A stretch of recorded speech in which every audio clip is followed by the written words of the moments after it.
La suite du 15h, bonjour à tous. Dans 2 mois, il aura 40 ans. Le président de la République a-t-il convaincu les personnes de sa génération? Parle-t-il le même langage? En écoutant Emmanuel Macron hier soir sur LCI et TF1, cette génération Macron s'est-elle reconnue? Comment a-t-elle jugé la prestation présidentielle? Eh bien, pour en parler avec nous, un entrepreneur, une professeure et un représentant d'association de chômeurs. Claire Crépert, bonjour. Bonjour. Vous êtes professeur d'anglais, secrétaire national SE-UNSA, un syndicat des enseignants de la maternelle au bac. Stéphane Français, bonjour. Bonjour. Vous êtes président fondateur du groupe SFIT, Thomson Computing. Avec nous également Vincent Godbout, bonjour. Bonjour. Délégué général de l'association SNC Solidarité Nouvelle face au chômage. Et Renaud Pilat est avec nous comme chaque jour. Bonjour Renaud. Alors un peu plus de 9 700 000 téléspectateurs étaient devant leur écran hier pour suivre l'entretien présidentiel. C'est un président qui a à peu près le même âge que vous. Comment vous l'avez trouvé hier soir? Un tour de table, chacun, peut-être une petite phrase pour commencer. Alors moi je dirais que entre le libéré et le protégé, puisque c'était un peu oui, c'est ça. le discours de départ du président, j'ai surtout vu la partie libérée et beaucoup moins la partie protégée. Et je pense en particulier, pour le domaine qui me concerne, l'éducation, aux élèves les plus fragiles, ceux qui nous intéressent beaucoup, nous, dans le système éducatif, ceux pour lesquels on est là. Et j'ai moins senti porté par le discours du président que ceux qui réussissent. Alors on va pouvoir développer dans un instant. Plus libéré que protégé. Stéphane Français. Moi, je l'ai trouvé déterminé et très énergique et effectivement qui va au bout de ce qu'il a mis dans son programme. En tout cas, depuis 5 mois, il a essayé de faire la pédagogie de tout ce qu'il avait lancé. Ça vous parle en tout cas. Vincent Godbout. Oui, écoutez, pour moi, il a donné de nombreuses explications. Manque certainement un certain nombre de modalités, mais il faut certainement laisser un peu de temps. Par ailleurs, sur la formation, il a bien parlé d'un investissement, et ça c'est très intéressant, et c'est la première fois qu'on parle d'un investissement, notamment pour les chercheurs d'emploi de longue durée. Donc on va détailler tout ça ensemble pendant 1 heure, on va revivre quelques extraits, on va les réécouter tous ensemble pour voir si vous êtes d'accord en phase ou alors pas du tout. Surtout, je fais ce que j'ai dit. Ça surprend peut-être, ça contrarie certains, mais c'est en effet tout à fait nouveau. Je l'ai dit tout cela. Je l'ai dit durant la campagne, y compris les mauvaises nouvelles. Et donc, je fais ce que j'ai dit. Donc, je n'ai pas gagné contre qui que ce soit. Le peuple français a gagné parce que sa volonté est respectée. Alors, d'accord ou pas, d'abord, est-ce que c'est un président qui, pour vous, tient ses promesses ? Pour moi, c'est évident. C'est quelqu'un qui a été élu avec un programme de rupture complet au niveau des politiques. Aujourd'hui, il a une vraie dynamique, ça se sent. Ensuite, je ne suis pas d'accord avec tout ce qui est mis en place. Mais, oui, mais en tout cas, voilà, c'est ce qu'il dit. J'avais un programme, je m'y tiens, je tiens mes promesses. Voilà. Tout à fait. D'accord. Moi, je confirme. Claire Crépert. Oui, effectivement, on peut dire que dans la plupart des domaines, il applique ce qu'il avait dit. Il fait mettre en musique, en tout cas par ses ministres, les propositions de son programme. Nous le voyons très bien au ministère de l'Éducation. Et juste, pardon, ça vous semble nouveau vraiment par rapport à ses prédécesseurs ? Peut-être dans la façon de faire et puis dans le côté très précis de certaines propositions. Je pense en particulier au CP dédoublé, qui est la mesure phare, on va dire, la mesure phare en faveur des plus défavorisés du programme éducatif de Macron. Le gouvernement l'a fait assez vite, finalement, dès la rentrée, là. Voilà, ça a été fait assez vite. Je dirais même que ça a été fait au bulldozer. C'est pas sûr que ça puisse se prolonger de manière tout à fait assurée dans les années qui viennent, parce que ça demande beaucoup de postes. Et c'est une mesure emblématique, mais il ne faudrait pas que ce soit une mesure qui cache la forêt. C'est un peu le problème. Il y a parfois des mesures symboles, et derrière, il se passe d'autres choses qui nous semblent beaucoup plus inquiétantes et qui ne vont pas dans le bon sens. Vincent Godbout, est-ce que je fais ce que je dis et c'est nouveau, visiblement? Est-ce que vous êtes d'accord avec cette phrase-là d'Emmanuel Macron? C'est assez nouveau, mais pendant la campagne, il parlait aussi beaucoup de méthode. Et sur les contrats aidés, par exemple, la méthode n'a pas été respectée. L'annonce de la coupure des contrats aidés, de la limitation des contrats aidés a été faite très brutalement. Et c'est maintenant seulement qu'on se met à discuter avec le ministère, etc. Ça aurait dû être fait avant l'annonce. Alors, on va rentrer dans le concret. Effectivement, il y a eu très peu d'annonces, finalement, mais il y a eu quelques pistes comme ça, ou des explications. Il a été très pédagogue, finalement, hier soir, Emmanuel Macron. Et on va vous demander si la théorie du premier cordée, vous la partagez ou pas. Pour que notre société aille mieux, il faut des gens qui réussissent. Et il ne faut pas être jaloux d'eux. Il faut dire c'est formidable. C'est le fameux ruissellement ? Non, je ne crois pas au ruissellement pour ma part. Mais je crois à la cordée. Il y a des femmes et des hommes qui réussissent dans la société parce qu'ils ont des talents. La réussite n'est d'ailleurs pas que monétaire ou financière. Il y a des gens qui réussissent dans les arts, dans l'association, dans leur vie familiale. Et je veux qu'on célèbre toutes ces réussites, chacune et chacun. Si on commence à jeter des cailloux sur les premiers de cordée, c'est toute la cordée qui dégringole. Stéphane Français, vous êtes reconnu là ? Oui, mais pas que moi. En fait, je trouve que dans le discours, il devrait dire en fait ceux qui réussissent, mais en fait, c'est toute une équipe qui réussit en fait. C'est une société entière qui réussit. Nous, par exemple, avec Thomson, on a une progression spectaculaire cette année, plus de 300% de progression de chiffre d'affaires, mais c'est bien toute une équipe qui est avec moi en fait pour cette réussite, et c'est un esprit d'entreprise qui est collectif. Alors que vous avez l'impression que le président glorifie finalement l'individu au détriment du collectif ? Non, moi je préfère le présenter comme ça parce que je trouve qu'il a raison d'abord de mettre en avant des chefs d'entreprise qui réussissent. Je dis c'est chef d'entreprise plus son équipe.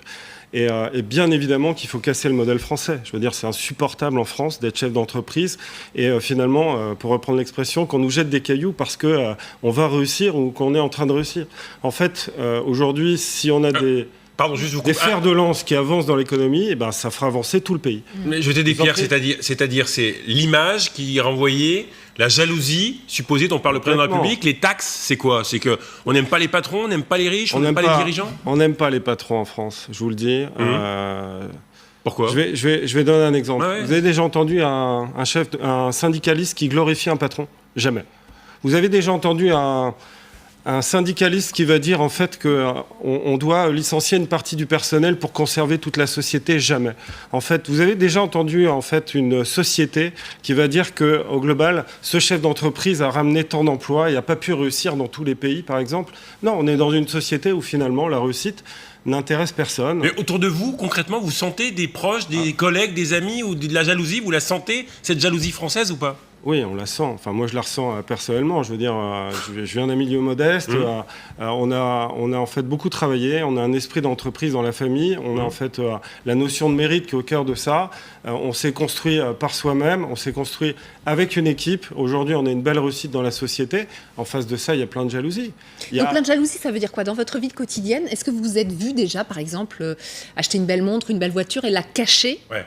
Parce que vous vous dites, je vais être jalousier, parce qu'il va commencer à y avoir une petite musique qui va commencer en disant, bah t'as vu, lui, il a ça. Ça vous est arrivé concrètement? Alors, bon, déjà, je porte pas de montre, donc ce problème n'arrive pas pour les montres. Après, pour une belle voiture, c'est évident que pour un chef d'entreprise, d'abord, il doit être représentant d'une certaine réussite, donc il peut pas se permettre de rouler en fait dans une voiture qui avance pas, parce que de toute façon, il nous prend aussi des rendez-vous, donc il y a ce problème-là. Mais en fait, donc on peut acheter des belles voitures aujourd'hui, ça vaut pas très très cher. Il suffit de ne pas les acheter neuves, mais on peut aussi acheter des voitures neuves, peu importe. Ce qui compte, en fait, c'est de se dire combien travaille ce chef d'entreprise. Est-ce que, en fait, 20 heures par jour, c'est pas ce qu'il fait? Est-ce qu'aujourd'hui, on est aux 35 heures pour les chefs d'entreprise? Mais jamais. Jamais. À quel moment, en fait, on considère ça? À quel moment on sait que, par exemple, un chef d'entreprise qui se lance, pendant 3 ans, il ne prendra pas de vacances? Peut-être qu'il enverra ses enfants en vacances, mais lui-même n'en prendra pas. Est-ce qu'on considère, en fait, que sa maison, c'est bien, tout est en jeu? En fait, que tout ce qu'il fait, en fait, c'est du domaine du pénal, que tout ce qui va réussir, on va le critiquer, mais quand il échouera. Donc l'argent, c'est finalement la récompense de la prise de risque maximale, c'est ça? C'est la prise de risque? Déjà, il faut quand même savoir qu'un chef d'entreprise en France, il ne gagne pas beaucoup d'argent. Parce qu'à quel moment on peut récupérer son argent? Ça dépend lesquels, il y en a qui gagnent leur vie. À quel moment on peut récupérer son argent? Quand vous avez payé en fait tout ce que vous devez payer à la fin et que vous avez payé vos 35% sur les bénéfices, il faut déjà en faire, je veux dire, avec des masses salariales aussi lourdes que celles qu'il y a en France.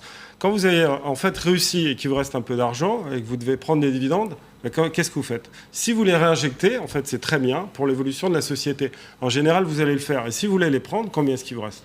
10% de la somme gagnée, pas plus. Mais alors justement, Vincent Godbout, quand on va reprendre les passions françaises dont parle Emmanuel Macron hier dans son interview, concrètement, si je vous demande à vous, si vous êtes jaloux de Stéphane Français, vous me répondez quoi? Non, je ne suis pas jaloux. Je ne suis pas jaloux parce que je crois qu'il faut que nous apprenions tous à vivre ensemble correctement, quel que soit son statut. Et que une société, c'est quoi? C'est fait que de complémentarités petites ou grandes. Il ne faut pas qu'il y ait que la corde casse, pour le coup. Et le premier de cordée en France, c'est le président de la République. Et donc, il faut être très vigilant à ce que la corde ne casse pas avec ceux qui sont notamment les chercheurs d'emploi de longue durée. Nous, à Solidarité Nouvelle face au chômage, ce sont plus de 2500 bénévoles qui, dans toute la France, mais on comprend. Marchent à côté des chercheurs d'emploi, les accompagnent quotidiennement. Ils ne sont pas là à les tirer. Les chercheurs d'emploi ont énormément de talents. Le président de la République parlait des talents des chefs d'entreprise, des dirigeants ou de personnes qui réussissent dans le monde associatif. Aujourd'hui, en France, on gâche énormément de talents avec les chercheurs d'emploi qui ont des compétences, qui ont des connaissances, qui savent se mettre à disposition d'employeurs. Arrêtons de gâcher, de casser la corde du premier de cordée. D'accord. Donc ça veut dire que les réformes que commence à engager Emmanuel Macron et son gouvernement, est-ce qu'elles vont dans le bon sens? Alors si on parle du chômage, parlons concrètement. Pour vous, est-ce qu'elles vont, oui ou non, dans le bon sens? Alors moi j'aurais du mal à m'exprimer sur ce sujet qui me dépasse largement. Hein. Je suis qu'une enseignante et je fais du syndicalisme dans le milieu enseignant. Mais ça m'intéresse ce que disait monsieur sur la réussite. Je ne crois pas qu'il faille stigmatiser ceux qui réussissent, hein, bien entendu. Non, je regrette. Il ne faille pas, mais effectivement, vous en parliez vous, tout le monde peut-être constater cette jalousie qui est assez française. Il y a dans la culture française une sorte d'aversion envers l'argent, envers les riches. On a du mal à parler de son salaire, etc. Bon, on est dans une société marquée par un rapport à l'argent assez complexe et pas toujours... Notamment nos traditions religieuses, effectivement. Mais exactement. Est-ce qu'à l'école, vous trouvez que, et j'interroge aussi monsieur, que il faut dorénavant parler de ce qu'est la réussite, du manque de jalousie, apprendre l'économie aux enfants, parce qu'on dit qu'en France, les enfants français connaissent pas du tout l'économie par rapport aux jeunes Allemands, aux jeunes Anglais. Qu'est-ce que vous pensez de tout ça? Je voulais justement en parler. Il me semble qu'il y a des modèles différents de réussite. Le start-upper qui s'est fait lui-même, c'est formidable, mais ça ne peut être quand même qu'une minorité de notre société. Et moi, je suis très admirative de votre parcours. Vous dites que vous êtes parti quasiment de rien et vous êtes arrivé à construire cette société qui fonctionne. Mais combien de personnes sont en réussite parce qu'ils ont hérité quelque part, soit du réseau familial, soit du fait simplement d'avoir grandi dans un contexte porteur de réussite scolaire. Et nous, notre souci, ce sont tous les jeunes qui sont éloignés de ces possibilités-là, à la fois parce qu'ils n'ont pas le réseau personnel qui leur permet d'avoir des contacts, par exemple pour décrocher un contrat d'apprentissage, ou qui n'ont pas grandi dans des familles qui leur ont permis d'être à l'aise avec la culture scolaire. Ou un boulot d'ailleurs, décrocher un boulot, parce qu'on sait que le bouche à oreille et le piston... Et là, je ne suis pas certaine que l'image du premier de cordée soit très très utile, quoi. Et en particulier dans l'éducation, les études internationales montrent bien que les systèmes éducatifs progressent bien quand ils s'intéressent surtout à faire progresser les plus fragiles, ceux qui sont les plus en difficulté. Tous ceux qui ont progressé, c'est dans les 20 dernières années, on va dire, ils se sont attaqués vraiment au problème de la grande difficulté scolaire. Et là, nous, Mais on régresse en France depuis 30 ans, les inégalités se creusent. Est-ce que vous trouvez que Macron veut s'attaquer à ça? Eh bien non. Non? Eh bien non, malheureusement non, parce que sa mesure CP12, d'accord, c'est bien, mais 75% des élèves qui sont en difficulté ne sont pas dans les REP+. Et les mesures qui ont été déjà prises par le ministre, en particulier sur le collège, et sur la possibilité de revenir à la semaine de 4 jours, sont des mesures qui, à notre avis, vont à l'envers de l'aide aux élèves les plus en difficulté. Une matinée de moins pour des jeunes élèves en difficulté, c'est une matinée de moins où on fait de la lecture, de l'écriture, du calcul. Ça, c'est pas un bon plan pour les enfants des familles les plus défavorisées.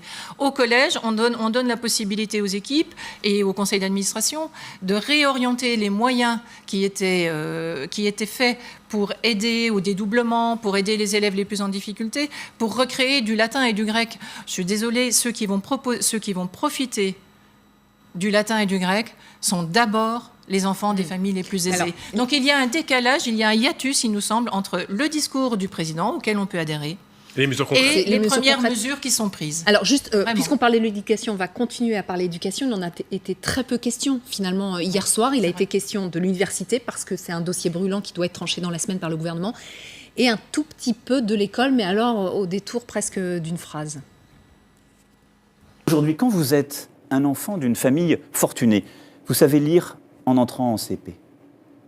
Vous êtes parfaitement orienté, vos parents vous trouvent des stages, etc. Et vous savez où aller après le bac. Quand vous êtes aujourd'hui un enfant de classe modeste, vous ne pouvez pas vous retrouver dans le maquis. Et donc, bien souvent, vous n'allez pas vers des filières aussi ambitieuses que celles auxquelles vous aurez droit. Et vous faites souvent comme les copains, comme on vous a dit. Vous n'êtes pas informé comme on le devrait. Donc ça, c'est ce dont vous nous parlez. Oui, on est c'est-à-dire que la France de 2017, c'est encore dire M. Macron, il n'y a pas de souci là-dessus.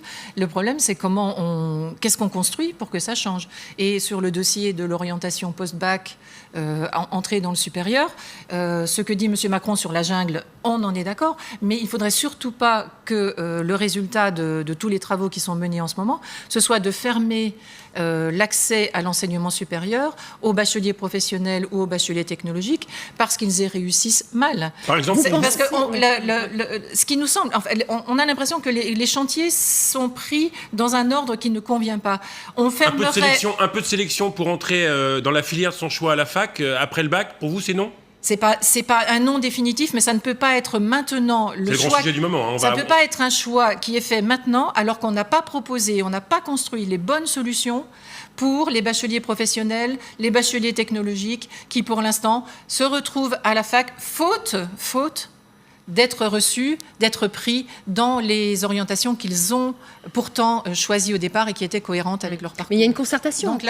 Oui, il y a une concertation en cours. J'espère qu'elle ne va pas déboucher uniquement. On aura une première réponse vendredi sur les groupes de travail. Je suis sûr qu'il y a un désaccord là. Du tirage au sort. Pour vous, la sélection, ça fait partie de l'entreprise, non ? D'abord, moi, je suis un produit de l'université. Donc, je me sens très concerné. Je trouve que... Aujourd'hui, la pertinence d'une société qui se veut dynamique, elle passe aussi par en fait, le travail et les résultats. Et donc des concours qui vont sélectionner les meilleurs, mais qui peuvent être issus d'une classe favorisée ou d'une classe moyenne ou d'une classe défavorisée. Il y a des bons partout, en fait.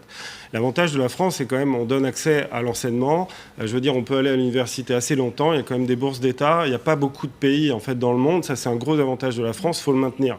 Malgré cela, je tiens à signaler quand même qu'on ne peut pas réussir dans une société si on ne fait pas sortir des gagnants. Et une société en fait qui n'a pas de leader, premier de cordée, c'est pas une société qui peut avancer. Et croyez-moi, il y a des civilisations, en tout cas il y a des pays qui appliquent aujourd'hui des méthodes liées à la réussite qui leur permettent aujourd'hui de driver en fait un emploi pour l'ensemble de la population. Il faut en revenir à ces basiques-là aujourd'hui. Celui qui travaille beaucoup, qui passe son concours et qui est meilleur, il doit avoir une place obligatoire. Et puis celui qui est un peu moins bon, donc il faut lui trouver une autre place aussi. Il faut une espèce de sélection pour l'université pour vous ? Bien sûr, je veux dire, aujourd'hui, on ne peut pas... Mais ce ne serait pas la fin de l'université pour tous, alors ?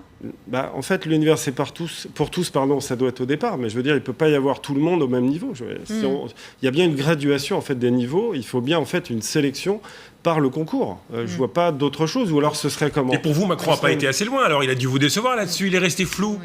Aujourd'hui, on ne peut pas tout lui demander en même temps. Je veux dire, il vient de commencer il y a 5 mois. Il y a plein de réformes qui sont mises en place. Vous êtes bienveillant. Non, mais il faut reconnaître que, je veux dire, tout le monde protège en fait ses intérêts. Chaque syndicat dans chaque branche en fait protège en fait son petit lot de terre. Et en fait, qu'est-ce qui se passe ? La société va pas avancer comme ça. On sait qu'il faut une rupture en France. On sait qu'il faut recréer du dynamisme. On sait qu'il faut en fait pousser les jeunes à devenir chefs d'entreprise pour qu'ils puissent employer. Vous savez ce qu'ils pensent à chef d'entreprise ? Ils ne pensent pas en fait à devenir très fortunés comme on pense. En fait, ils pensent qu'à la fin du mois, il faut qu'ils puissent verser des salaires à tous les employés qui ont des familles derrière. Ça, c'est la vérité. Je veux dire, est-ce que tout le monde pense comme ça ? J'en sais rien. Mais une grande majorité des chefs d'entreprise, ils pensent d'abord comme ça. Pourquoi ? Parce qu'ils construisent autour d'eux en fait, des gens qui ont une vaillance incroyable. Mais en même temps, tout le monde doit y mettre du sien. Vous vous souvenez quand Pierre Gattaz, patron du MEDEF, promettait il y a quelques mois, quelques années, 1 million d'emplois avec son pins ? Quelle image ça donne du monde de l'entreprise ? Quelle image ça donne des dirigeants ? En fait, Pierre Gattaz, il était très bienveillant. Il voulait le faire. Pourquoi est-ce qu'on n'arrive pas à le faire en France ? Mais vous pensez que dans la même Europe, où en fait vous avez des Polonais qui sont à 200 de salaire par mois et des Français qui, pour un chef d'entreprise, avec les charges, ça va coûter à peu près, quelqu'un au SMIC, ça va coûter à peu près 2300 €. Je veux dire, on est dans la même Europe, avec des salariés à 200 € et des salariés à 2300 €. Vous n'appelez pas à baisser les salaires en France ? Non, ce que j'appelle, c'est à libérer les charges patronales, en fait, pour pouvoir embaucher. C'est pas ce que propose le président de la République ? C'est exactement ce qu'ils proposent. En fait, c'est donc vous applaudissez toutes les... Non, pas toutes les réformes. Mais en tout cas, les ordonnances... Si on me demande, par exemple, la suppression de l'ISF, aujourd'hui, on a supprimé 1,5 milliard d'investissements dans les PME françaises en faisant ça. Parce qu'il y a la loi TEPA qui permettait en fait aux chefs d'entreprise, et j'en ai profité d'avoir des fonds qui leur permettent de se développer. On nous a promis en fait qu'il y aurait des réformes en face de cette suppression, mais où sont-elles aujourd'hui? Donc là, vous inquiétez par rapport à ça? Voilà, peut-être qu'on va l'aborder à un autre moment. Là, on a dérivé par rapport à l'éducation, mais non, mais c'est intéressant parce que finalement tout est lié. Tout est lié. On comprend avec vous. On n'a pas forcément tous les mêmes points de vue. Mais vous savez, nous, ce qu'on rêve de faire, c'est d'embaucher des centaines d'employés. Vous ne croyez pas que moi, j'ai envie d'embaucher des milliers de personnes et d'avoir une boîte mondiale? Bien sûr que si. Vincent Godbout, justement, pour répondre. Oui, en tout cas, moi, sur la sélection, ce que je constate, c'est qu'on soit diplômé ou pas diplômé, en 9 mois, quand on tombe au chômage, on a perdu tout son environnement, tout son réseau professionnel. Ouais. Et donc, on est connecté à plus personne. On est seul. Et quand on est seul, faut trouver des services qui vont accompagner. Et quand on est seul, on voit tous les autres derrière son écran de télévision, on voit ceux qui réussissent, et effectivement, ça peut générer quelques tensions. Et on ne comprend pas. Ou envie. Ou envie. Qui peut être un moteur, là, par Exactement. contre. Ou envie qui peut être un moteur, mais dans ce cas... frustration pour beaucoup aussi. Ou frustration. Il y a des jeunes qui n'ont rien eu. Mais si on voit toute la journée que des gens dans l'échec, à mon avis, on ne va pas être super motivés à la fin de la journée. Non, ça peut susciter de l'envie, mais il faut aider ces personnes à renouer avec les réseaux existants, etc. Parce que les personnes sont toutes seules. Donc en fait, ce qu'il faut imaginer, c'est sûrement un service de prévention du chômage de longue durée. Dès les premiers jours, dès les premiers mois, on se dit ça va passer vite, je vais retrouver du travail pour les plus qualifiés. Mais finalement, le temps passe très vite. Oui, le temps passe très vite. Et au bout de 9 mois, on est tout seul et on ne trouve pas de solution. Même si on a envie de trouver des solutions, même si on a envie de trouver des réseaux. Et c'est la raison pour laquelle des bénévoles, comme des bénévoles associatifs, encouragent, emmènent, ouvrent leur carnet d'adresses. Des chefs d'entreprise sont bénévoles à Solidarité Nouvelle face au chômage. Explique les codes, redonne les codes qui ont été trop souvent perdus par un certain nombre de personnes. Je vais me permettre de répondre, c'est fondamental. J'ai deux réponses. D'abord, une réponse très positive vis-à-vis de votre discours, parce que je suis admiratif de ce que vous faites, et je trouve que, et d'ailleurs, je vais m'inscrire à votre association, si vous le voulez bien. Parce qu'on embauche, là-dessus, je suis vraiment à 100% avec vous, et je pense qu'effectivement, des associations doivent être soutenues par l'État. Par les chefs d'entreprise également, mais par l'État également, parce que finalement, tout ce qui peut permettre à un chômeur de longue durée de retrouver un emploi, ça va dans la bonne voie.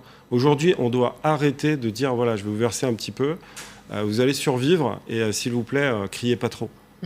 Moi, ce que je veux, c'est que tout le monde ait un emploi. Mais maintenant, il y a la réalité. Je vais vous la donner, la réalité. La réalité, c'est que la courbe du chômage en Allemagne, elle a été inversée à un seul moment. Quand l'Assemblée allemande a décidé de limiter dans le temps les allocations chômage. Et quand ils ont divisé par 2 en fait, les allocations chômage au bout de 6 mois, je ne sais pas si c'est 6 mois ou si c'est 9 mois, mais à vérifier, et bien tout d'un coup, le mois d'après, la courbe du chômage s'est inversée. Est-ce que vous pensez que c'est un hasard? Pas du tout. Ça l'est pas. Je veux dire, faut quand même... Moi, je peux vous le dire, j'ai des salariés, pas ceux que j'ai là, mais j'ai des salariés qui sont venus me voir, qui m'ont dit « Monsieur Français, pourriez me licencier ?» Je dis « Non, je ne veux pas. » Ah mais attention, je vais tomber malade. Parce que, vous savez, ça fait plus de 2 ans que je travaille, donc maintenant, je voudrais profiter de 2 ans de chômage. Ça, c'est ma réalité de chef d'entreprise. C'est la vérité. Alors, le chef d'entreprise ne peut pas le dire. C'est pas la majorité. C'est quand même une minorité qui est insupportable. Qui sont chômeurs volontairement pour toucher... Je ne dis pas que c'est la majorité, je ne l'ai pas dit. Je dis que c'est un cas qui existe et tous les chefs d'entreprise qui m'entendent, ou tous ceux qui ont pu en parler avant, vont se reconnaître dans ce point de vue-là. C'est inadmissible. Et c'est peut-être un des seuls États en Europe qui pratiquent ça aussi longtemps. Alors, il y a des réponses là sur le plateau. Allez-y. Oui, moi je voudrais reprendre ce que vous disiez. C'est à peu près comme quand les enseignants dénoncent les patrons voyous. C'est-à-dire qu'on a tous quelques exemples comme ça de pratiques déviantes, mais qui ne peuvent pas être représentatives de l'ensemble des chômeurs, bien entendu. Vous le savez autant que moi. Moi, je voudrais revenir un petit peu, juste un instant sur le champ de l'éducation. On a parlé de l'accès à l'université, de la sélection ou pas. Il nous semble qu'à l'université, on pourrait mieux accompagner tous les étudiants qui y accèdent. Quand on pense aux moyens qui sont donnés à l'université, par rapport aux moyens qui sont attribués aux classes préparatoires, aux grandes écoles, qui sont donc le symbole de la réussite du système français, qui prépare au concours des écoles d'ingénieurs. Bon, on passe du simple au double. On passe du simple au double. C'est-à-dire que l'État dépense le double pour accompagner ses meilleurs étudiants. Et donc, là, par rapport à ceux qui sont les plus en difficulté. C'est vrai, madame, mais en même temps... On a quand même un vrai souci d'équité dans le traitement, et parfois ceux qui sont les plus assistés ne sont pas ceux qu'on pense. Si je peux me permettre, je mets un peu les pieds dans le plat, mais c'est pour faire avancer le débat, bien sûr. Il y a un discours, vous savez très bien, chez une partie des Français depuis des années, les syndicats dans l'éducation empêchent la réforme. Les syndicats sont corporatistes. Les syndicats, certains, peut-être, ne pensent pas vraiment à la réussite des élèves. Et je mets les pieds dans le plat, j'ai prévenu. Et certains disent, dans l'éducation, à la fac, tant qu'on ne guidera pas... Alors, on voit que Jean-Michel Blanquer parle de... Il n'ose pas employer le mot sélection, c'est un mot tabou, il dit orientation choisie. Bon, eh bien, orientation choisie, c'est de dire à un moment donné à un gamin de 16, 17, 18 ans, ne va pas dans cette filière, il n'y aura pas de boulot au bout de 2-3 ans. Et ça n'a jamais été fait en France. Vous êtes d'accord ou pas ? Je suis d'accord que le mot sélection, le mot orientation imposée, le mot orientation coercitive ne peut pas être utilisé. Comment ça se fait ? On est un des seuls pays au monde. Comment ça se fait, madame ? Brisons les tabous. Comment ça se fait ? Je vais vous dire pourquoi ça n'est pas possible. Tout simplement parce que tous les hommes politiques craignent que les étudiants et les lycéens soient dans la rue. Et mais on ne peut pas faire une politique d'État. Pourquoi ils seraient dans la rue ? Laissez-moi poursuivre. Et qu'il y ait un accident, comme il y en a pu y en avoir un lors des manifestations contre la loi de Vaquet, ça ne nous rajeunit pas. Mais c'est là, le tabou, il est là. Donc tous les travaux qui ont été menés là, ces derniers temps, on a eu une 50aine de réunions sur ce chantier-là, ont montré qu'il y avait un accord sur l'idée qu'il fallait mieux orienter, mieux conseiller, mieux accompagner les étudiants dans leur orientation post-bac, mais pas de manière coercitive. Personne dans la société française n'accepte plus maintenant une orientation imposée. Personne ici n'accepterait que son enfant, on lui dise « tu dois aller là, point barre ». Tout le monde revendique une certaine liberté de choix et une certaine autonomie dans ses choix et dans sa vie. Donc il faut bien en tenir compte. Mais évidemment... le prérequis, c'est un tabou, c'est-à-dire demander des notes sur dossier. Enfin, en tout cas, à l'UNSA, ça n'est pas un tabou. Chez vous, non, mais chez d'autres syndicats, je ne vais pas vous mettre en porte-à-faux, mais chez d'autres syndicats, c'est un tabou. Oui. Et donc, certains Français se disent, on ne peut pas avancer. Je pense qu'on pourra avancer. Mais à condition, effectivement, qu'on prenne en charge aussi l'orientation et l'avenir des plus fragiles. Alors, justement, ça nous amène au dossier de la formation, parce que vous vouliez revenir en début de l'émission. On va réécouter ce que disait Emmanuel Macron hier soir sur le sujet. Beaucoup d'emplois vont être détruits. Je ne vais pas proposer de protéger celles et ceux qui ont ces emplois contre ce changement. Et je ne vais pas leur dire, avec une formation de 20 heures, on va vous retrouver un emploi dans la banque. Ça n'est pas vrai. Et donc, ces femmes et ces hommes, je veux qu'on puisse leur dire, nous allons vous offrir des opportunités vers les services environnementaux qui ont un avenir, vers les métiers qui permettent d'accompagner, par exemple, les plus âgés, vers les nouveaux services que notre économie va créer, vers des métiers industriels, parce que notre industrie va continuer de se développer grâce à l'industrie digitale. Et donc, je serai en situation de vous former pendant 400, 500 heures, ça veut dire peut-être pendant 6 mois, 1 an. Vincent Godbout, déjà, est-ce que c'est un discours de vérité que vous avez entendu hier soir ? Ça, c'est un discours de vérité, parce qu'on connaît bien la réalité de la vie des entreprises. Certaines vont fermer, d'autres vont naître, vont se développer, grâce au digital notamment, et c'est très bien. Le fait que l'on parle d'investissement sur la formation, c'est quelque chose de très bien, qui n'a pas eu lieu depuis 40 ans aujourd'hui. On n'a jamais parlé en France de la formation des chômeurs, et des chercheurs d'emploi en particulier. Pour autant, aujourd'hui, le système est extrêmement complexe. Le président de la République a dit je laisse la place à la négociation, etc. C'est très bien. On a sorti, nous, un baromètre avec Opinionway il y a une dizaine de jours à l'Assemblée nationale, où en fait on constate que 7 Français sur 10 qui travaillent aujourd'hui ont connu dans les 10 dernières années une période de chômage. Donc il y a une porosité de plus en plus grande entre le monde des chercheurs d'emploi et le monde des travailleurs salariés. Voilà. Aujourd'hui, il nous semblerait important que la parole des chercheurs d'emploi puisse être prise en compte dans un dialogue social qui puisse être un dialogue social rénové, élargi à de nouvelles parties prenantes. J'étais ce matin à Grigny. À Grigny, où vous aviez 300 maires. Voilà. Les 300 maires disent tous moi, je sais que sur mon territoire, on peut créer de l'emploi. Lors de la campagne présidentielle, SNC, nous avions proposé l'organisation d'un Grenelle, d'un grand débat autour du chômage, autour de la formation professionnelle, un Grenelle de l'emploi et du travail.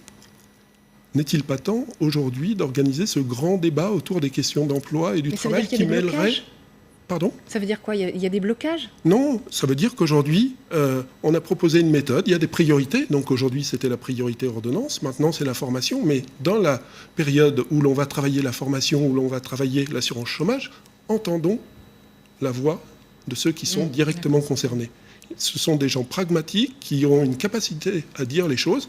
C'est extrêmement important que les chercheurs d'emploi puissent être associés aux décisions qui seront prises les concernant. La formation lancée par le gouvernement, voulue comme ça par Emmanuel Macron, est-ce que vous validez de cette façon-là ? Ça va marcher ? Ça peut marcher ? Moi, je pense que la formation, elle doit être en liaison avec l'entreprise, quoi qu'il arrive. Et aujourd'hui, effectivement, on a des contrats d'insertion au niveau des écoles, il faut les développer. À l'époque, je me rappelle, il y a quelques années, il y avait pour les chômeurs même pas de longue durée, je crois, pour tous les chômeurs, il y avait une possibilité en fait de se former pendant 6 mois dans l'entreprise et en fait, en même temps de réaliser un travail pour l'entreprise était même rémunérée. Et ça, c'était créateur d'emplois au plus haut point. Tous les autres systèmes, j'y crois pas du tout. C'est-à-dire que toutes ces formations extérieures, c'est juste en fait une perte de temps. Pour moi, je suis un peu radical, je vais vous le dire. Sachant que la formation en France, c'est des milliards d'euros chaque année de gâchis, on le sait depuis 20 ou 30 ans. Je suis entièrement d'accord. Et vous pensez que Macron et ce gouvernement, pour l'instant, les pistes sont assez floues. Hein. Vous leur faites confiance là-dessus ? Non, c'est flou et c'est pour ça que je veux le préciser. Tout ce qui sera formation dans le cœur de l'entreprise pour aider les chefs d'entreprise à insérer des jeunes, des personnes au chômage, en donnant un petit avantage en fait aux chefs d'entreprise en le faisant, tout ça, ça va dans le bon sens. Tout le reste des formations, je suis désolé, peut-être pas les formations dans les domaines où il manque en fait du personnel. Ça par exemple, ça peut être en plein. Mais quoi qu'il arrive, si vous le faites par l'entreprise, vous avez beaucoup plus de chances que la personne soit insérée et puisse continuer en tant que salarié. C'est ça la clé. Quelques secondes chacun pour conclure. Ça, donc nous jugeons que le dossier de la formation professionnelle est un dossier essentiel. La formation tout au long de la vie, la formation continue, c'est quelque chose qui doit progresser dans notre pays. Difficile à mettre en place, difficile à organiser. Ça fait des années et des années qu'on entend qu'on va mettre de l'ordre dans la formation professionnelle. Il n'y a pas de transparence. Et que ça n'avance pas vite. La difficulté que nous on voit, c'est que ceux qui sont sortis de l'école en échec ont rarement accès à la formation continue, ils vont très rarement, et ce sont souvent les plus en réussite qui continuent à se former. Et là, il y a des choses à inverser, et ça passe aussi par l'école. L'école doit changer si on veut que tout le monde ait envie de continuer à se former après. De toute façon, par là, merci beaucoup d'être venu sur le plateau de LCI. On a bien compris toutes les attentes, en tout cas, qui évidemment sont assez grandes. Merci, restez avec nous. Le journal tout de suite, Julien Domel sur LCI.